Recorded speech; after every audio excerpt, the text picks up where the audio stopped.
Hmm.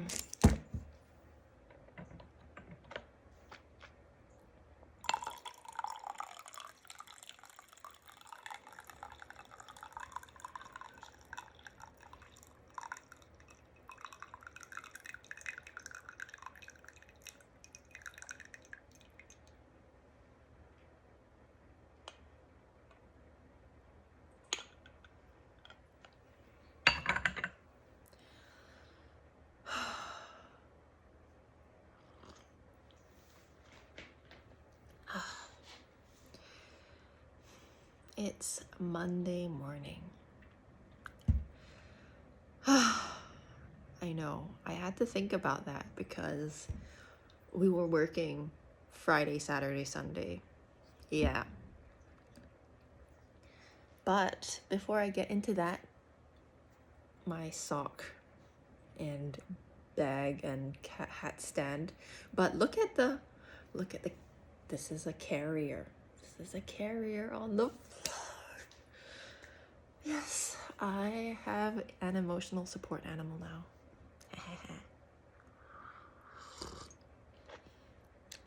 I didn't realize how, I didn't know that cats could be emotional support animals. But, well, it's been 2 years since I've come to the US. Yeah, I know. She does not look happy about that at all. But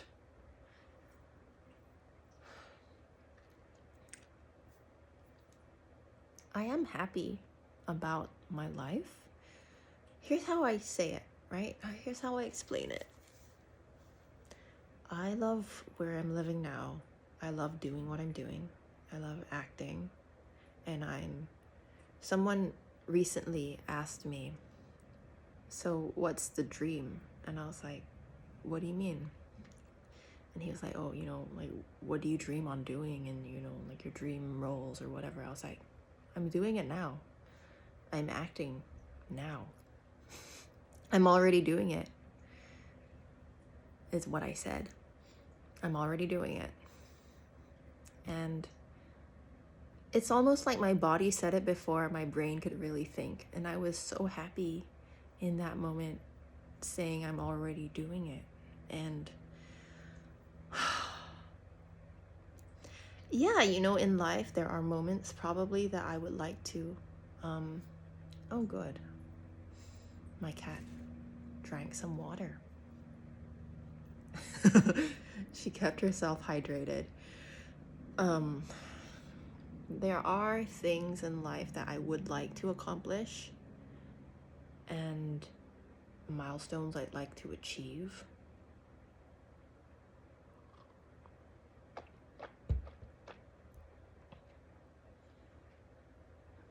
But I don't think I'm living in a fantastical version of what I want anymore. You know what I mean? Like, I think in the past when I wasn't dedicating time to my acting, I did have this feeling of being separated, like the soul being separated from the body, and like my feet weren't on the ground, even though in real life, on paper, I was living very practically. I was doing the stable things, or rather things that people thought was stable before, the tech layoffs during the pandemic and all of that, and the dramas of Silicon Valley unfolding. Before all of that started to unfold, like, people thought being a software engineer was quote unquote stable.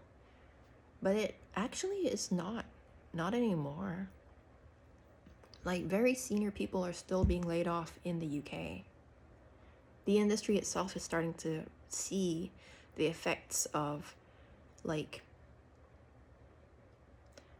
jumping on the hype train. When you jump on the hype train, only a few carriages in there are gonna stay on the train. You know what I mean? And are worth the hype. And it takes discernment, luck, timing. By luck, I mean the fortune of meeting the right people at the right time in the right place. And putting up, and even then, even if you meet the quote unquote right people on paper, those people could, yeah, you could make a lot of money and at the same time go through a lot of drama and conflict with those same people, which a lot of men don't want to acknowledge. They don't want to acknowledge the fact that they have stomached a lot of mental health problems just to achieve what they want to achieve in their life until it's too late. So, is it worth the hype? I don't know. Anyway.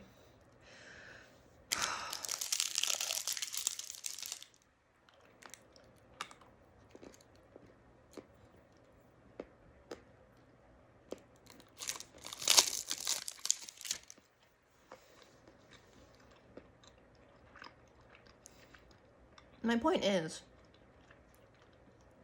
I don't care anymore if the rest of the world doesn't recognize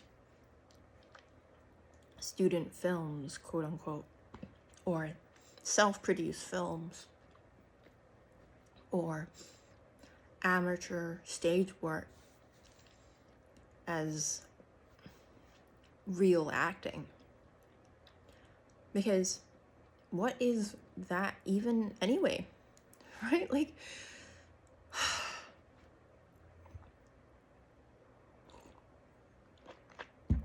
if I'm doing the work, I'm doing the work. It doesn't mean I'm not doing it if the world isn't paying attention or paying dollars.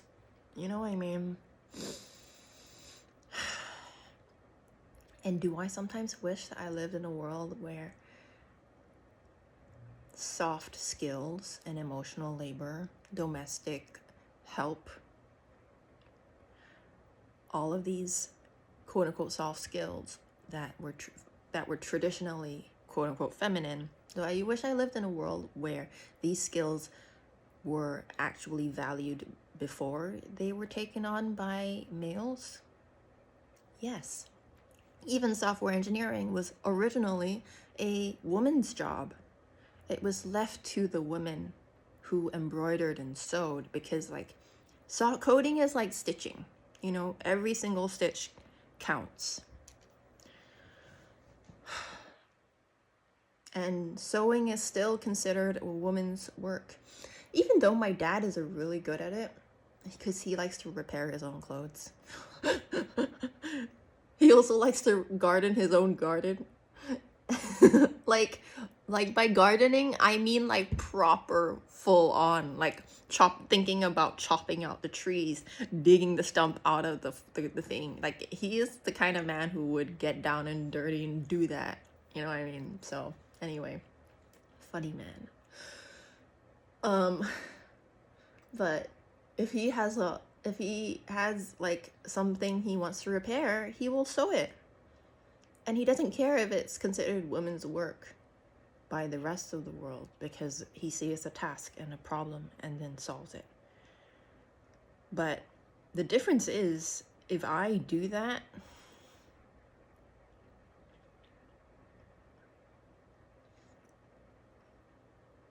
it's considered normal, like it should have been done. Like, it's stuff that I'm supposed to be doing for free, just because I'm here in this body.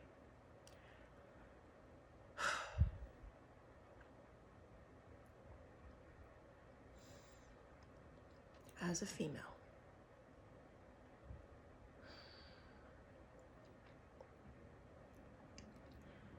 And so even now, like, even though now at this point in my life, I've kind of moved past or moved through. It's not like I've bypassed. It's more like I worked it through, and I'm like, yeah, you know, I can either sit around my entire life and think about the injustices of the world and the inequalities and look at where I sit in the privilege ladder and what, all of this stuff. But that's not my job. It's not my calling either. Like, there are people who are called to do that work full time. And it's kind of like, yes, I am called to think about these concepts. And as an actor, it actually benefits my work to understand these structures and the systems. But I don't want to always, you can't solve a problem by always documenting the problem space. You have to let the problem space be documented. Like, once you're done documenting it, at least in the first pass, you gotta let it simmer, bruh. You gotta like come out of the space to find the solution for it. Yeah, and it's not my job to find the problems and document them for everyone. Like, that's not my calling. My calling is to do what I can after recognizing where I sit and where I stand in relation to these issues and what is meant for me, right? So like another example of something that is a double standard for men and women is, if a man wants to be upwardly mobile, it's called upward mobility. But if a woman wants to be upwardly mobile, people like to call her gold digger, social climber. Well, social climber can also be used on men too, but not as often as it is used on women. So either we start calling women so like upwardly mobile people as well, or I'm gonna be like, yeah, he's a gold digger and he's a social climber, and just call him out. If a man is relying on his wife and her family, he's a social climbing gold digger. Simple. I say that with sarcasm, and it's a joke. I'm not. Or is it? Is it what I'm secretly thinking in my mind? But if the guy is like, yeah, this is how it is, and you're welcome to do it too, then I'm more inclined to be like, okay, you do you. And I respect that. I respect that you're honest about it. You know what I mean? But some guys, a lot of men that I've encountered, hopefully the universe sends me different men in the future, but a lot of the men that I've encountered so far, especially because, and I bring this up because I was in a male-dominated field, like in tech, for so long. A lot of those men do it without, and they pretend like they're so like, it's almost very feminine in a way. Like the things that they accuse women of, they do. Like the deception of like pretending that they're not doing it, but actually they will rely on the quote unquote strongest or the richest. They will default to those power structures, and then they pretend that they're not. Who's the social climbing gold digger there? You. When you are relying on your so-called bestie to pay for all of your meals and all of your parties and whatever, and your gaming things together, like, I'm sorry, bro, you're a gold digger. And this is like stuff that I think I'm just gonna be super honest about these days. Why am I even talking about this?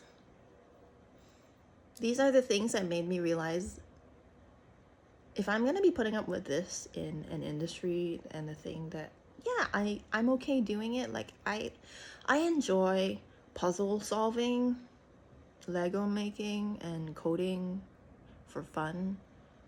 But if this is what I'm gonna be spending most of my time doing in my waking hours, why don't I just do what I want to do? You know what I mean?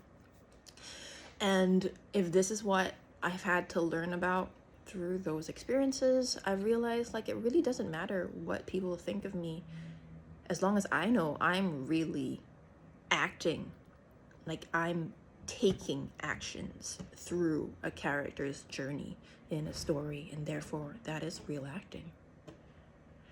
Whether or not I get the opportunity to fund my lifestyle and build upon the lifestyle that my parents had been fortunate enough to share with me, that is a separate question. But it's also is up to the universe, it's up to God, right? You know. And so like one of the things that I also feel like I'm coming into this new year with, that was just like, well, whatever, like YOLO, you know, like you only live once, like, is like people like to talk about the industry as if it's so dark and like there's all of this exploitation and harassment and whatever, as if that never happens in the legal industry or the tech industry or the finance industry. Women have the same issues there. And when I was working in tech, I cannot downplay, like I'm not gonna minimize how many times I have been hit on and had to navigate work situations just because the other person was born with male genitalia and cannot seem to control it for some reason. His brain and the other, like it's almost like why is it that males have the other brain that isn't actually a brain? And what do I refer to my like female parts as my second brain? No. Because why? Double standards, brah. And so if I'm gonna have to deal with all of these double standards in such a male dominated industry anyway, why am I not doing like what I like? It's like the only difference between that industry and this industry is, in this industry people will talk, like it comes to light faster. In that industry, it's hidden under money and settlements. Like the amount of women and non-white people I know who have signed some sort of document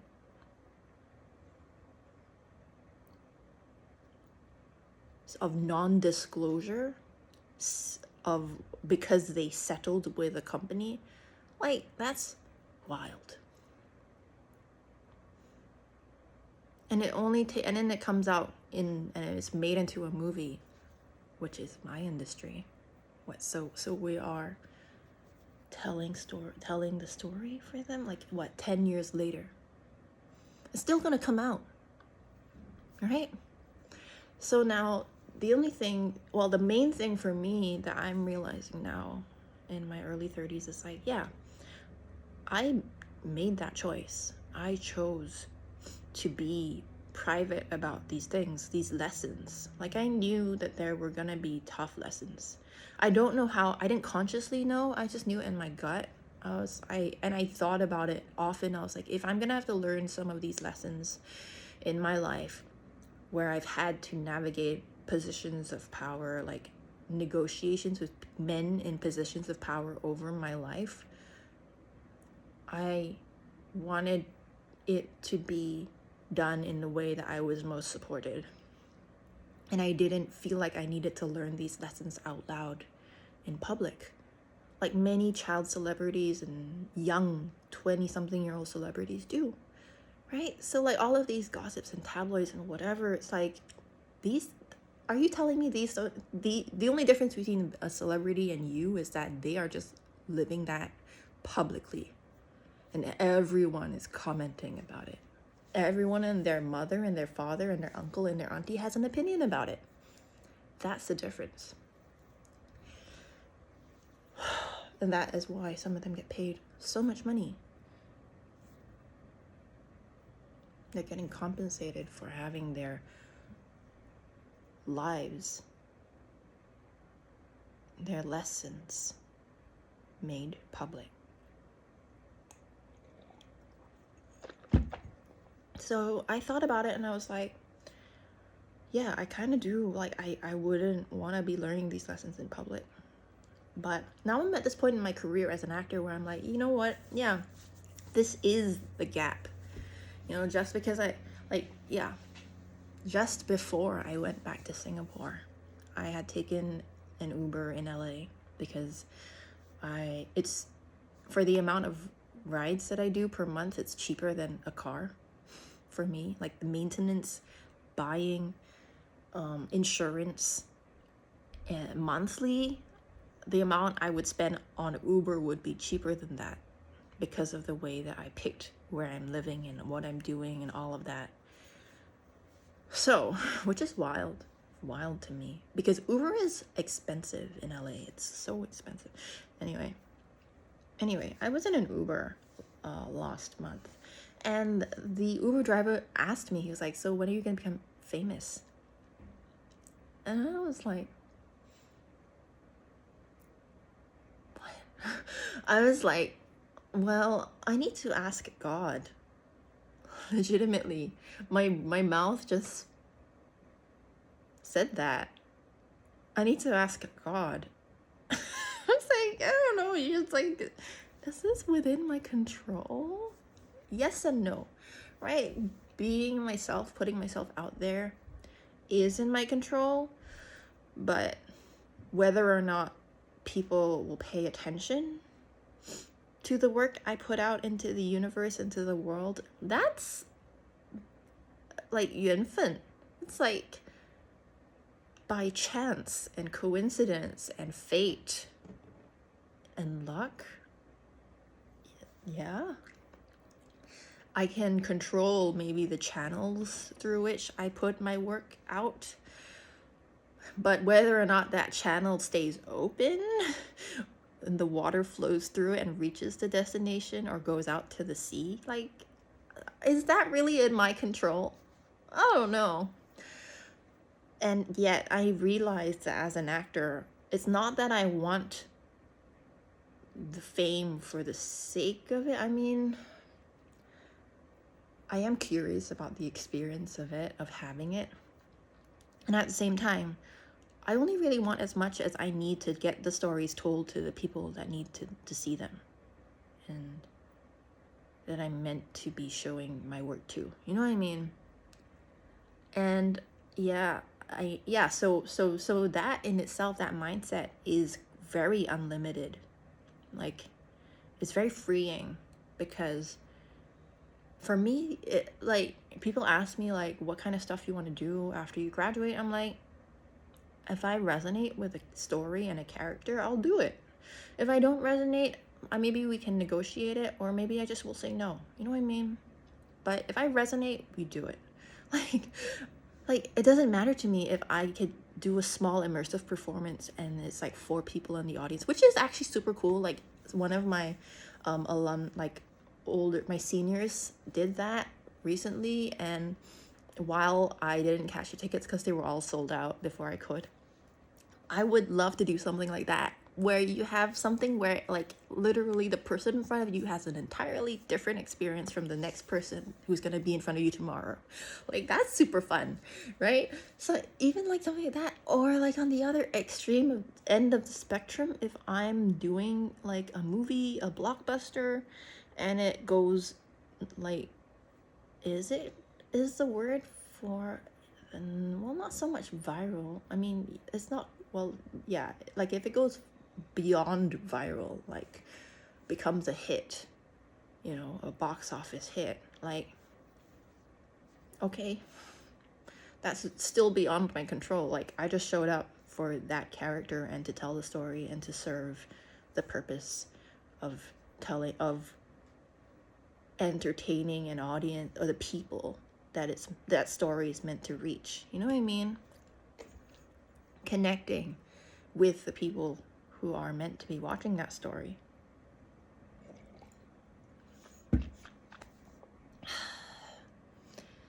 Because yeah, someone asked me like if I would want to do more film or TV or stage, and I'm like, look at the British actors, they're doing all of it.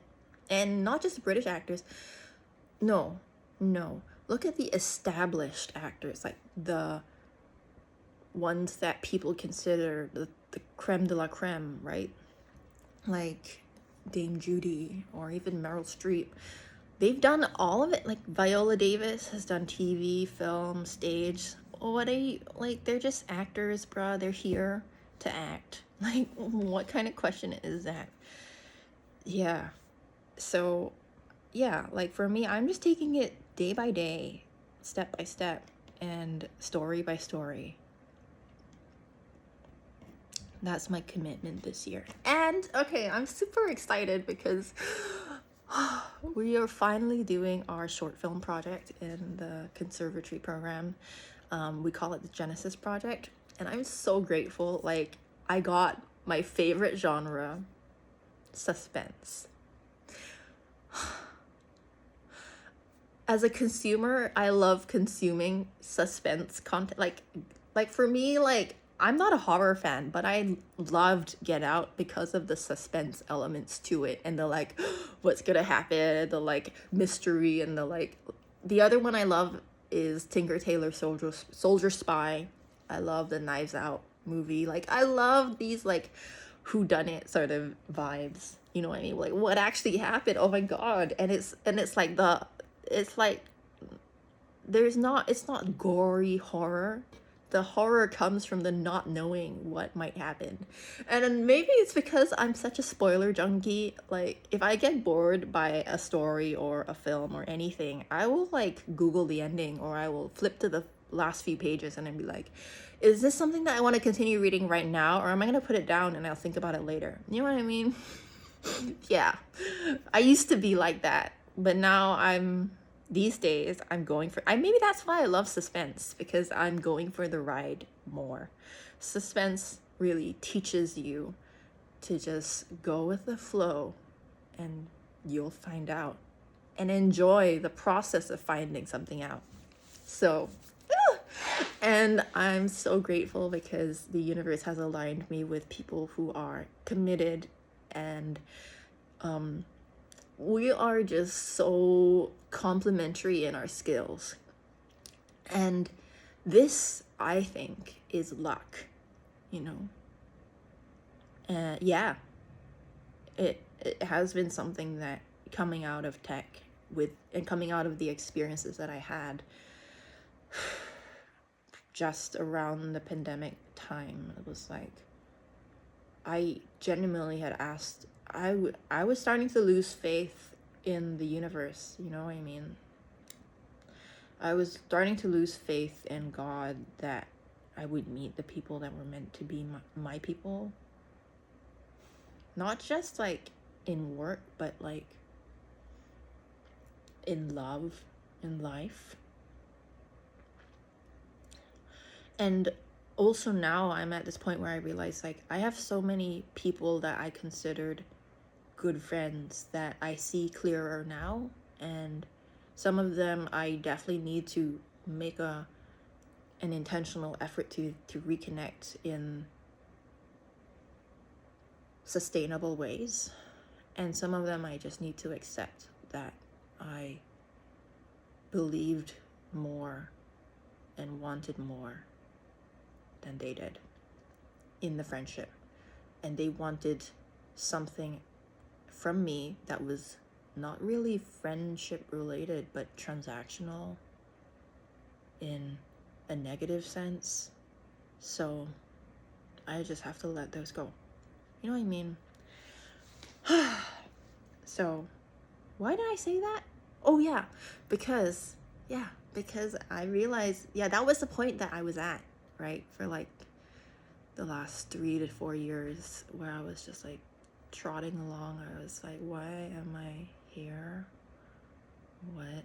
And now I'm just like, I'm just here. I'm just here. Yeah, I remember when I first came to the studio here in LA and I received this opportunity.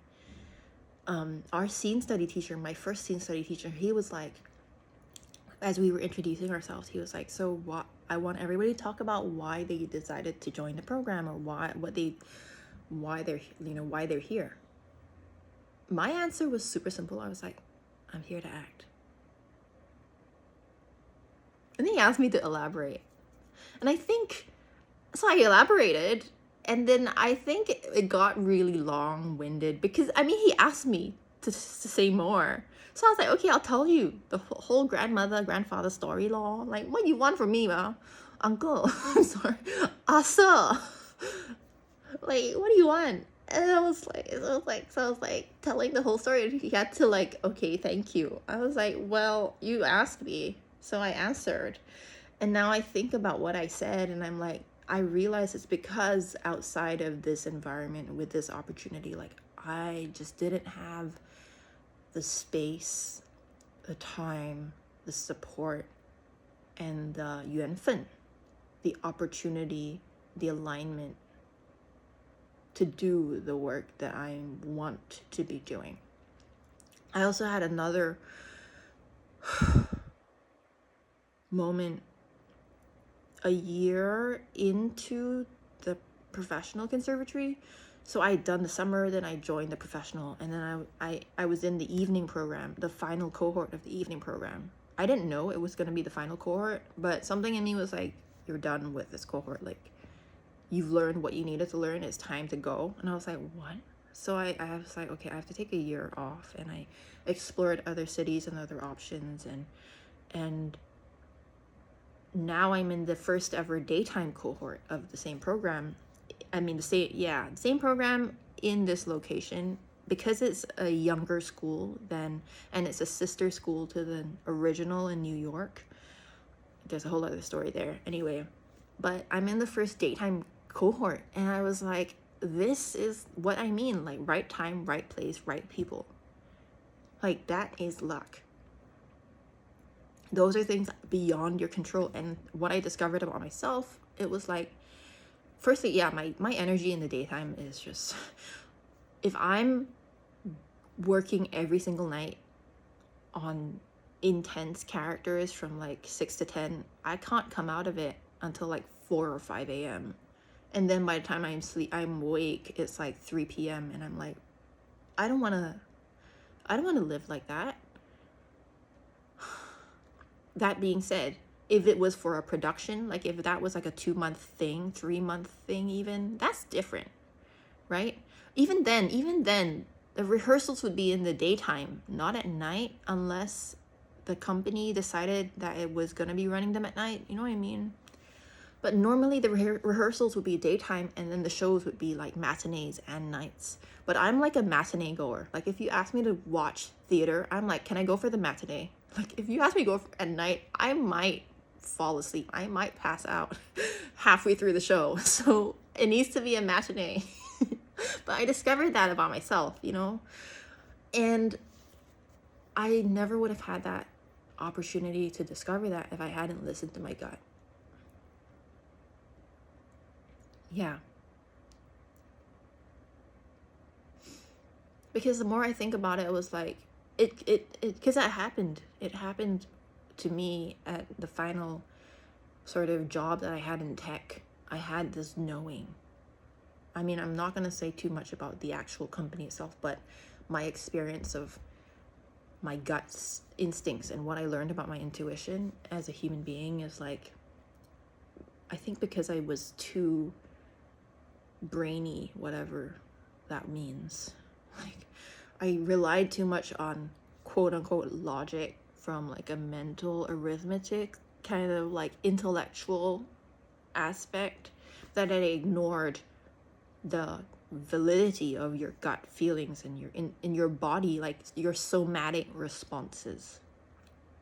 Because we have 5 senses, right? So we have so many inputs coming into our body that just relying on paper evidence, so to speak, is not as inclusive as listening to, hey, maybe like your body's trying to tell you something. Like, if you're having digestive issues, what, like, do you need to pace yourself? If you're having like issues with your energy, like, are you pushing yourself too hard for something? You know what I mean? And so like 6 months before I had to leave my last job in tech, I was like, my gut feeling was like, it's time to go, Diana. You need to get ready. And I was like, what is going on? And back then, at that point in time, I thought that my dreams of becoming an actor were like, I had this point in my life where I was like, if I have to build the path and bring people with me, and by that I mean, if I have to build the freaking industry for it to exist and for me to be an actor in Singapore, I will do it. And that was like, that's so much pressure to put on a 27-year-old.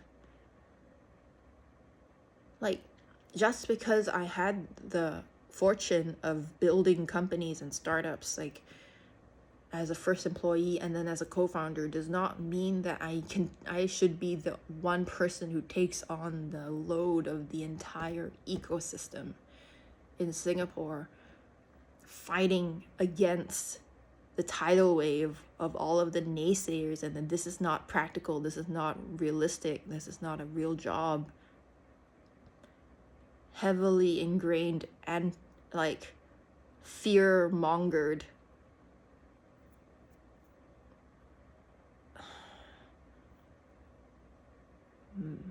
thought forms, thought systems that a lot of Singaporeans co-sign, knowingly and unknowingly. There is a way to do it pragmatically, but I knew in my gut, like, it wasn't time for me to do that yet. Like, for me to achieve that, I actually need the gravitas, which means I need the right amount of recognition in the industry, aka fame and renown. I need the support, I need the finances, or the connections to the right financial partners. Like, all of those things I didn't have at 27, 28, and I was like, I was like so confused by the universe being like, okay, so I'm leaving this job. I started a production company. I started to produce my own films, but like, I was like, I don't know how I'm gonna, like, I'm supposed to be an actor. What am I doing? You know, why am I producing, writing, directing, and performing executive functions at 27, 28, 29? Like, that's not what I wanted. And then I received this opportunity to come to LA and just act. And it's like, to have this privilege of being able to be an actor and then choose to produce and direct and write if I want to enrich my career and have a fulfilling career life, that is such a privilege. You know what I mean? Like, I don't think Americans realize how privileged they are just to be able to move to this state and build an acting career. And they think that that's such a big deal.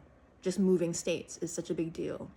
Whereas for like Singaporeans, like, we think like going to the UK, to Australia, to China, to America, going to, or even India, going to a bigger market and building your, like, furthering your career there is normal for Singaporeans.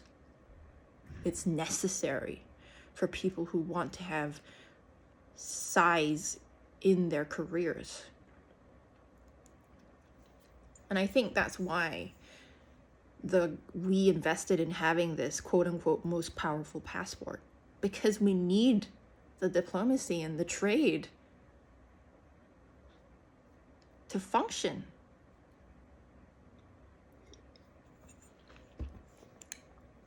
Is a little red dot.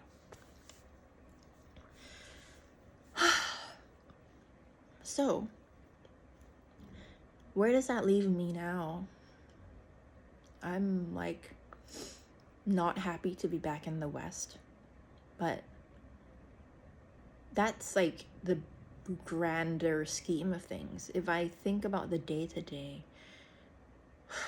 where I'm now, what I have in this moment, I'm still adjusting to the class system in America, and you can tell me there isn't one, but there is. I'm still adjusting and finding my place in the class system here. But I love the weather. I'm eating food that I like. Not so much like recipes that I like, but the ingredients are good. So if the produce is good, I'm chilling, bruh. But it's not like food that I love. I went back home for a month to see my family, and it was good to see them, but it was also a lot of responsibility because of my position in as the eldest in my family. But it was fruitful, to say the least. And I got to eat the best food. So good. Oh, I got to cut my hair from an Asian, like a Chinese person who understands Chinese hair, and is gonna be like charging me a reasonable price, to cut it well. And literally I just cut it once a year with her because I'm like, just cut it like short so that because I know it's gonna grow by the time I see you next, so just cut it. You know what I mean? And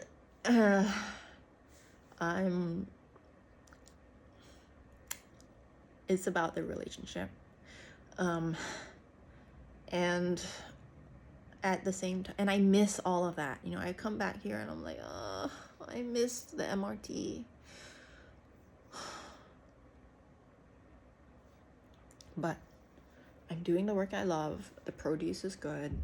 Wines are really cheap here. Super cheap, even though I don't drink that often. But having the knowledge that I can go down to Trader Joe's and get a $7 bottle of wine and it's gonna be good because we're in California, like that is a privilege. Like, yeah. Anyway, yeah. But I think I'm getting to this point in my career where I'm realizing like I'm going to, like, the next stage is to allow myself to have money, to be on projects that will pay me well. So yeah, while I am paying to be part of a program which fosters and nurtures my creative decision-making skills, like me coming back and joining the first daytime cohort, I was like, yeah, like if I'm gonna be paying to be part of this, I'm gonna do what I want. And so yeah, that doesn't mean that I say no to scripts or whatever. It's like when I'm given the opportunities, for example, like today, like we are co-creating a short film together in small groups, or like the other project that I'm going to be focusing on fully that we started last year. So once I finish this film, we are going to be writing solo shows. Like these opportunities, I'm going to do whoever the F I want, and I'm going to tell it however the F I want to tell it. And yes, you can give me feedback, and I'm coming to you for feedback and advice and guidance, but I'm the artist that I want to be in this project. And whatever the 后果 is, whatever the consequences of like the artistic choices I make will be, I have to live with those choices, so I'm gonna make those choices. You know what I mean? And it's making me a stronger actor. Yeah, because like even when I get scripts and I'm like, what is this dialogue and why? Some part in me is like, okay, well, like let's find the path. Let's figure her out. Let's give her something creative to do and make a strong choice for me. Like, what is my strongest choice? Not like the strongest choice, because that is subjective, but what is my strongest choice? What's gonna push the like growth for me in this work, and what's gonna keep it fresh and new? So we'll see. I mean, yeah, so let's see. Yeah, that's where I'm at today. And I guess this is my first vlog of the work in 2026. I made a sort of a first vlog of 2026 previously about knowing that if I have the opportunity to build my career in LA, I will take it. And now I'm like actually talking about where I'm at right now in my career and what I'm gonna do. Everyone is like, it's so fascinating now because prior to this year, it was just us Chinese people who were worrying about like visas and potential deportation for doing risky things. And I was watching white people take on risky things for income. And like now I'm like, all of y'all are talking about ICE and deportations and people not being able to come back into the country even though they're white. Now do you start to understand where we are coming from? I don't know if you do. You know, I don't know, because it's very easy for you to sit there and tell me, oh, you know, you can just get an under table job at a restaurant like this other person is.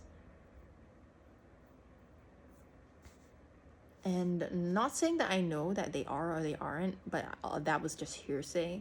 You know, like, I don't know whether or not they actually are doing it, but like the fact that someone can sit there and tell me that, not knowing the implications that would have for me just because I'm Chinese, is wild. Like, it's wild. You know, I still don't know how to explain it. I'm just like, I can't explain to you how risky that would be for me to do as a Chinese person. Even though I do know there are probably a lot of Chinese people who do that, but I'm not one of them. I'm not gonna, yeah. Like, because you're not just risking deportation, you're risking a lot more than that being Chinese.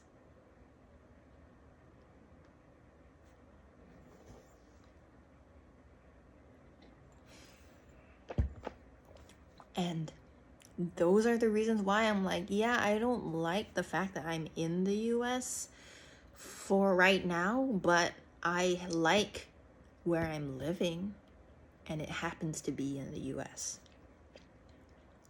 I like how I'm currently living,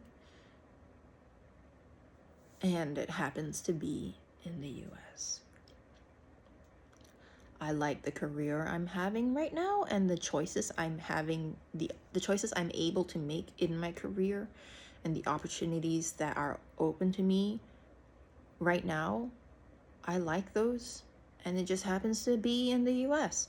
Like, it's not like I can tell God, hey, can you resurrect or not resurrect? Can you well, yeah, partially resurrect and then explode, like, not explode. Like, can you build the staircase to heaven for my career in Singapore right now? Would I like to ask God to do that for me? Yeah, maybe. Like, if I could have the same impact and accessibility to opportunities and scale and gravitas that I want to have in my chosen career in my home country, that would be the dream. And I keep telling my parents that,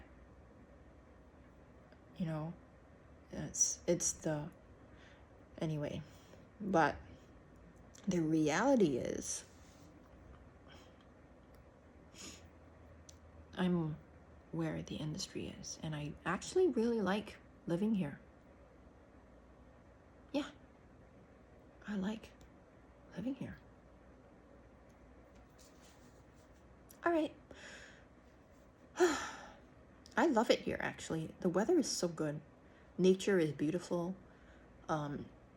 For a city, like, it's like the ideal amount of nature I want in a city.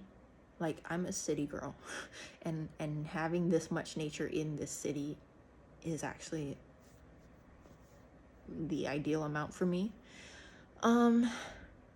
Yeah.